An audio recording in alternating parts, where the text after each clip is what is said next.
This administration is trying to keep out lower-income immigrants. They're trying to keep out immigrants from Africa, Asia, and the developing world, said Casa with the African Communities Together. Immigrant advocates remember Trump's reported rant about, I won't say it on the radio, but countries that are terrible, but he uses an expletive. And Casa says the administration is trying to keep out immigrants from the Caribbean and African countries. They're trying to keep out anyone who doesn't fit with their particular vision of who's American, and they're doing it by selling, a myth, a lie that people are criminals or that they're dependent, when the reality is that these are exactly the type of immigrants and their families who've helped build America. So we've talked before about the dehumanization of immigrants, and this continues along that path. So at first blush, if you're thinking you're a fiscally conservative person, and you're like, well, it stands to reason that we'd only want people to come here who can be fiscally responsible for themselves. But how someone starts out and how they end up are two different things. So to demand that somebody start out at a high level of income is just assuming that having money means good character. But what about good people? What about hardworking people? And that's what I'm talking about when I say dehumanization. It's like you reduce people to a set of numbers. You just look at their numbers and say, okay, this guy's got money, we'll let him in. This person doesn't. Well, organized crime makes a lot of money.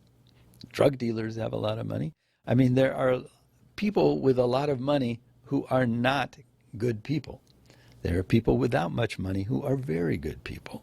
So determining who should come here, if you're going to start placing restrictions on that, should be based on a number of different things, not simply how well they line up with a set of numbers. But I guess Trump comes from a world where the more money you have, the better person you are, and therefore he only wants people with money or something. I don't know. Anyway, but you heard about the public charge rule. Well, here's a follow-up on that, so I'll go ahead and read this. It's entitled, Courts Block Trump Rule to Deny Green Cards and Visas to Low-Income Immigrants. Aha. 3 federal courts on Friday blocked a sweeping regulation that would have made it easier for the Trump administration to reject green card and visa applications filed by low-income immigrants whom the government determines are or might become a burden on U.S. taxpayers. Judge George Daniels of the U.S. District Court in Manhattan issued a preliminary injunction, nationwide injunction, prohibiting the administration from enforcing the so-called public charge rule just days before it was slated to take effect on Tuesday. A federal judge in Washington state also blocked the regulation nationwide, while a third district court judge in San Francisco said the administration could not enforce the rule within the jurisdiction of the Ninth Circuit Court of Appeals. The decision represents yet another defeat in court for the White House and its concerted campaign to dramatically overhaul the nation's legal immigration system. They also signify a major legal triumph for a coalition of advocacy groups in Democratic-led states, don't let me start using Republican speak here, counties and cities that challenged the rule through nearly a dozen lawsuits in federal courts across the country. Daniels, in his order, faulted the government for not adequately explaining why it was changing the definition of a public charge, or why the change was needed. Quote, the rule is simply a new agency policy of exclusion in search of a justification, he wrote in his ruling. It is repugnant to the American dream of the opportunity for prosperity and success through hard work and upwards mobility. Make the Road New York, a pro-immigrant group and one of the leading plaintiffs in the New York lawsuit, praised Daniels' decision. Today's decision marks a major defeat for the Trump administration's unlawful tactic to impose a racist wealth test on our immigration system, the group's co-executive director, Javier Valdez, said in a statement. Meanwhile, Ken Cuccinelli, Mr. Trump's top official at U.S. Citizenship and Immigration Services, the agency which would have implemented the rule, defended the legality of the regulation. An objective judiciary will see that this rule lies squarely within long-held existing law, Cuccinelli said in a statement in response to the ruling on Friday. Okay, so both of these statements represent something problematic. First, to describe this as a racist wealth test is a bit of a leap for Javier Valdez from Make the Road New York. I don't know that I could argue very strenuously that it isn't based in some ways on race, but to call it a racist wealth test just opens the door for someone to say, it's not about race, it's about money. And it would be very hard to argue that beyond those who also are aware of all the different ways that racism plays into the immigration proposals that this administration puts forth. It is pretty clear that that plays a pretty large role in how the administration determines who it wants or doesn't want.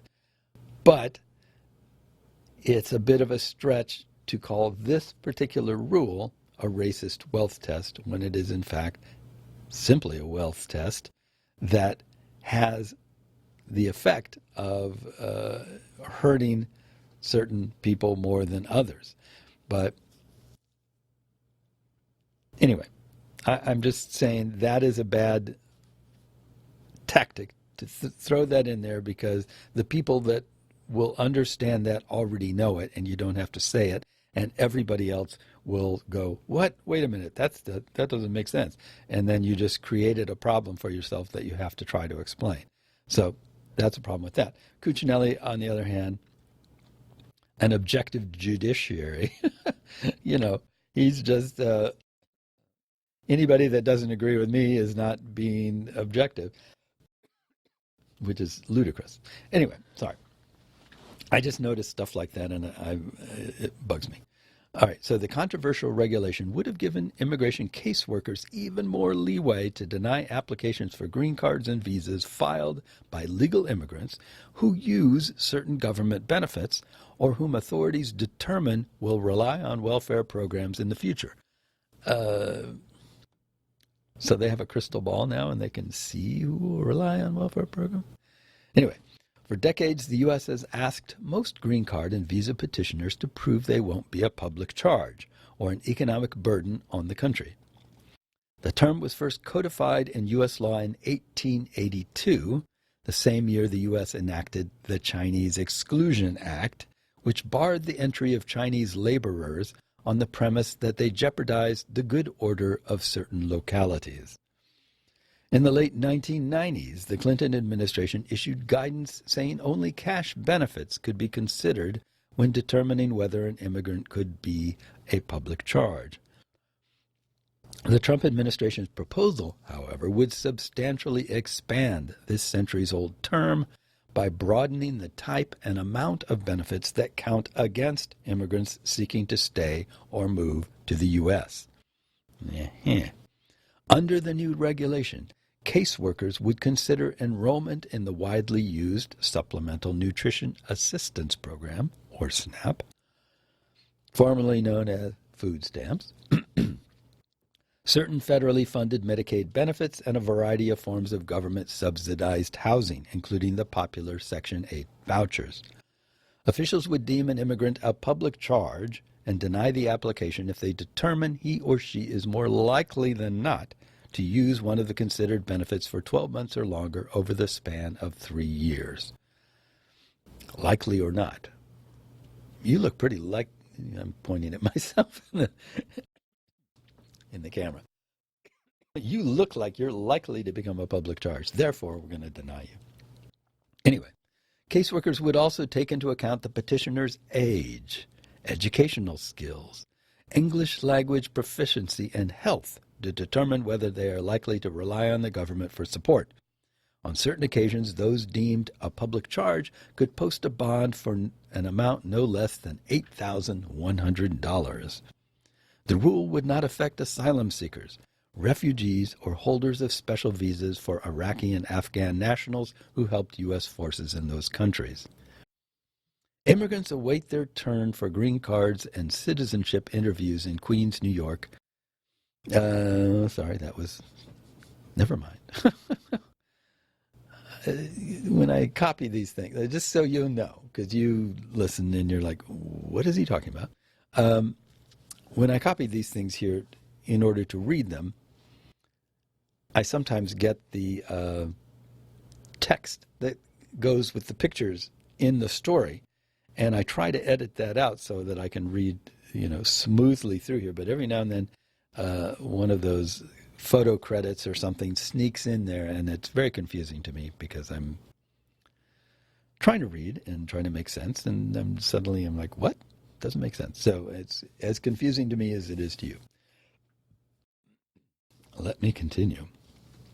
Since a draft executive order leaked in 2017, the proposed changes to the nation's immigration system have elicited withering criticism from immigrant advocates across the country. When a draft of the rule was published late last year, for a 60-day period of public review, it received more than 260,000 comments, most of them from individuals, organizations, and jurisdictions opposed to the regulation. Critics have said the rule will disproportionately affect low-income immigrants of color and punish them for being poor, hence the racist wealth test that he was talking about. Even though the rule has not been implemented yet, researchers have already detailed a chilling effect among immigration communities, including in mixed-status households where some family members are undocumented immigrants while others are permanent residents and U.S. citizens. According to one study, talk of the rule, along with confusion over which benefits will be considered, has prompted some immigrant families, including U.S. citizens, to avoid or drop food, medical, and housing government benefits out of fear that enrollment would jeopardize immigration petitions filed by family members. Administration officials and immigration hardliners have strongly defended the rule, arguing that it will foster self-sufficiency among immigrant communities. Cuccinelli, who unveiled the final rule in August, even offered an alternative line to the new Colossus poem inside the pedestal of the Statue of Liberty to advocate for the regulation,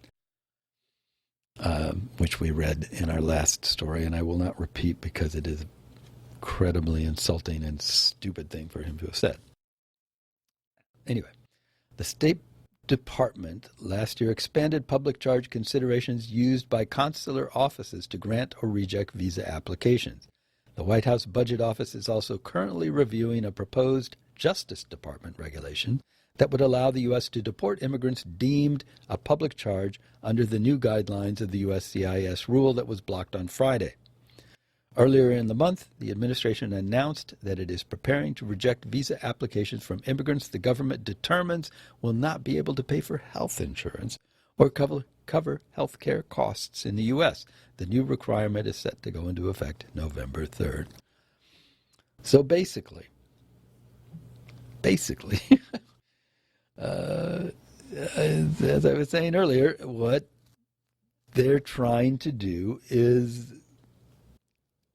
just cut down who can come here. They want to make it easy for the people they want here.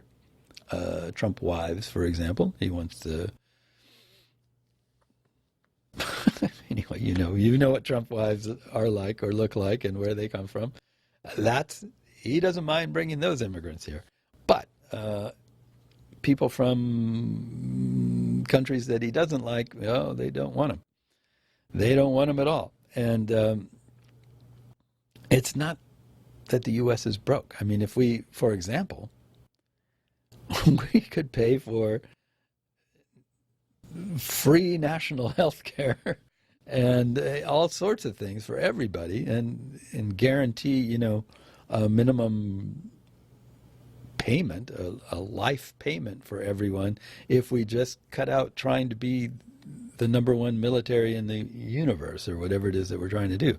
So, I mean, we waste billions of dollars that we dump into military projects. We support the building of weapons that don't ever get used or that nobody needs or wants because they make money for people that donate to certain politicians' campaigns and things like that. And yet when it comes to providing food stamps, say, for someone who's an immigrant, it's like, oh, we can't afford that. That's my tax dollars.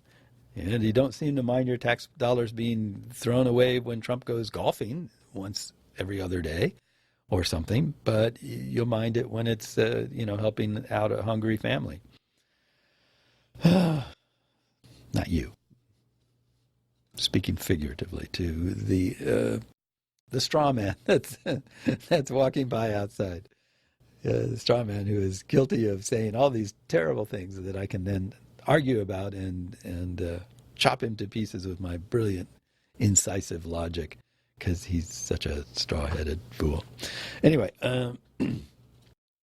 to continue, our next article, and this is related to the last article, Trump just quietly cut legal immigration by up to 65%. This is what immigration restrictionists have been waiting for. With one proclamation signed late Friday evening last week, President Donald Trump made his advisor Stephen Miller's dream of restricting legal immigration a reality. When it goes into effect November 3rd, the proclamation will make getting into the U.S. much harder for immigrants sponsored by family members, the phenomenon Trump has excoriated as chain migration. It will throw up a barrier to those coming through the diversity visa lottery, the subject of Trump's blank countries rant, which allows the U.S. to accept 55,000 immigrants annually from countries with historically low levels of immigration.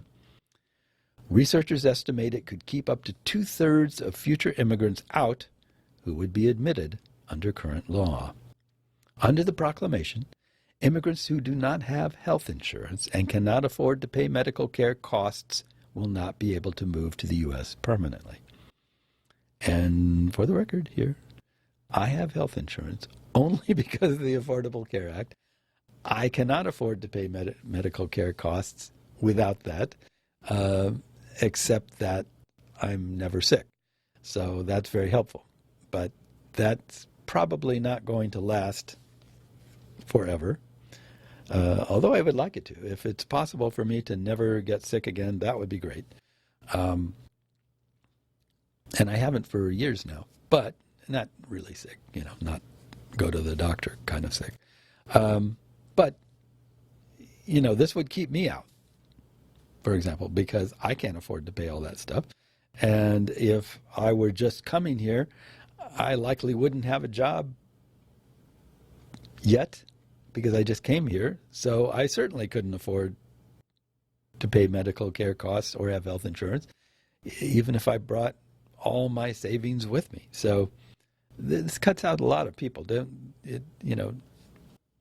lot of people. So anyway, the move could bar roughly 375,000 immigrants, that's a lot of people, annually, based on projections of data from fiscal year 2017, according to Julia Gelat, a senior policy analyst at the Migration Policy Institute. Trump has blamed... Those 375,000 immigrants won't be affected at random. The proclamation targets immigrants who have come to the U.S. legally under policies Trump and his advisors often attack.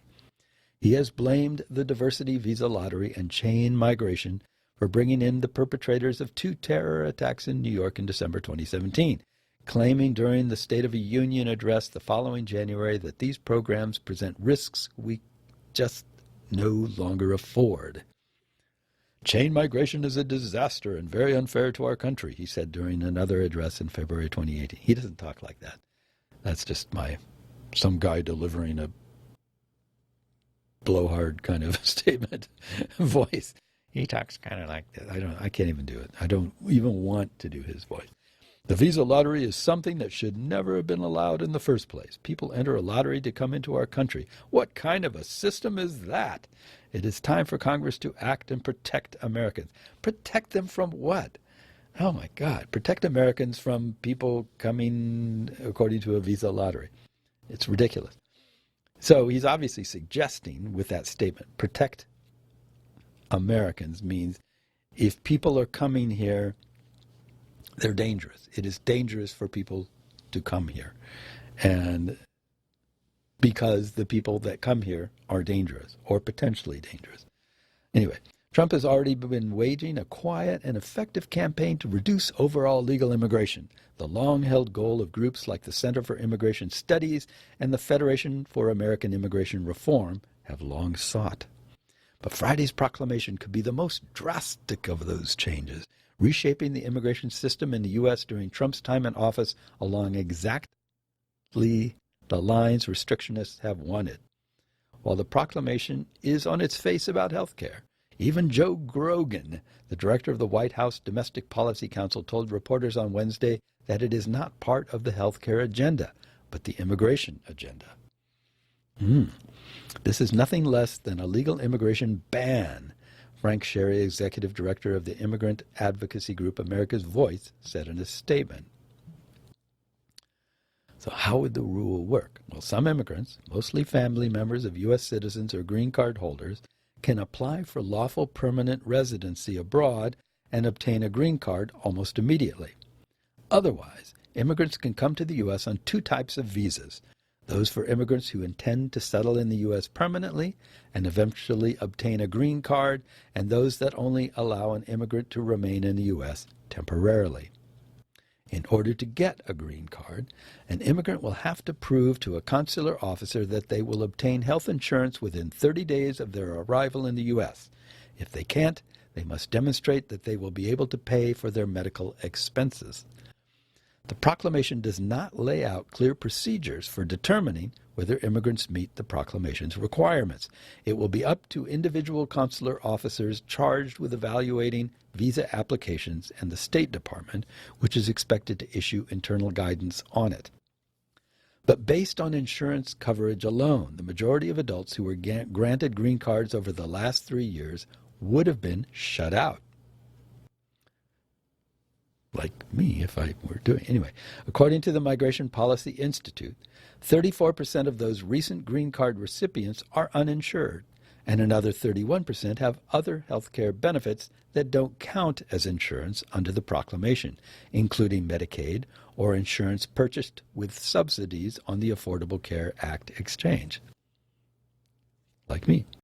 Families don't stop qualifying for individual insurance subsidies until they have a household income that is at least 4 times the federal poverty line, or over $103,000 for a family of 4, and nearly $50,000 for an individual. That's a threshold that is hard to clear for all but the wealthiest immigrants. The median income for U.S. immigrant household was $56,000, according to a Pew Research Center.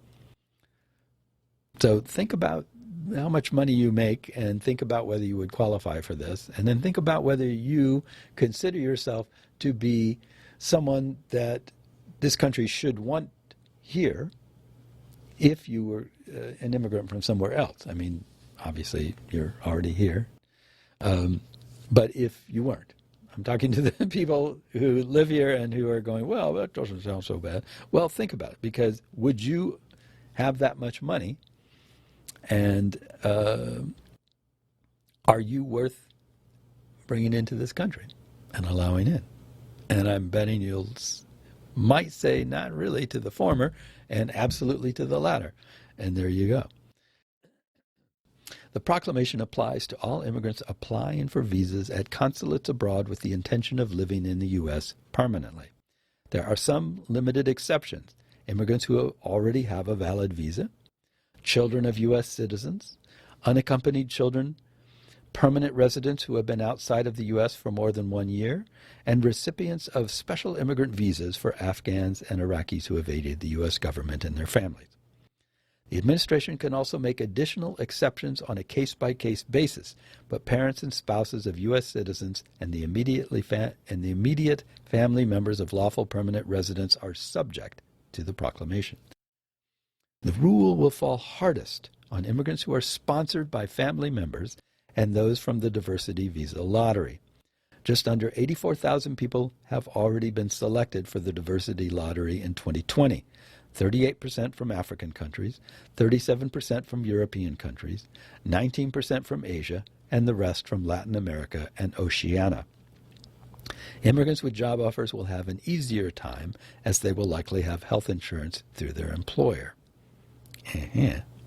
It's not clear at this point what income level would be sufficient to be approved for a visa under the proclamation.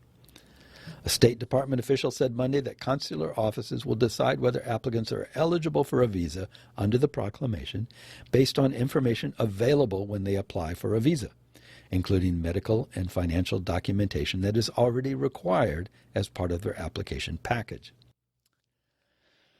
That most likely refers to the income and asset information submitted by a sponsor, usually a U.S. citizen or lawful permanent resident, family member, or an employer, who claims financial responsibility for a visa applicant, immigration lawyer Rafael Urena said. For the immigrants who were let in, Larry Levitt, Executive Vice President for Health Policy at the Kaiser Family Foundation, said that the proclamation is likely to push immigrants to buy short-term or visitor insurance policies, which generally don't cover pre-existing conditions and often have caps or limits on benefits. It will also probably discourage immigrants from enrolling in insurance through Medicaid and the Affordable Care Act, he added. These new rules are going to add to the confusion and fear surrounding recent immigration policy changes, discouraging lawfully present immigrants from enrolling in programs they are eligible for, he said. Well, there's more to this, but I don't have time to read it. So there you have it. Some random stuff on changes to the immigration system that Trump has been making behind the scenes to try to cut down on immigration. Legal immigration. So remember when they said, oh, we love people that come here the right way. It's just the people. Well, they don't really. They don't want you coming here in any way, basically, other than the legal path, and they don't want you coming here that way unless you fit their criteria. So basically, they don't want you here. We do, though. Most people do. I do. I think people should come here. I think it is healthy for this country. It certainly has been throughout its history. And I think it will continue to be. And I am happy thinking that most of these changes that Trump is putting in place will just go away when he does. Because we'll get somebody new in there, and they're going to hopefully just spend their first 4 years cleaning up the mess that he has created, and then they'll be reelected and spend the next 4 years actually moving us ahead in a direction that is makes sense and is healthy and positive. But that will be decided soon enough. In the meantime, you have been listening to CU Immigration here on WRFU-LP Urbana 104.5 FM. I'll see you in a while. So long. Bye-bye.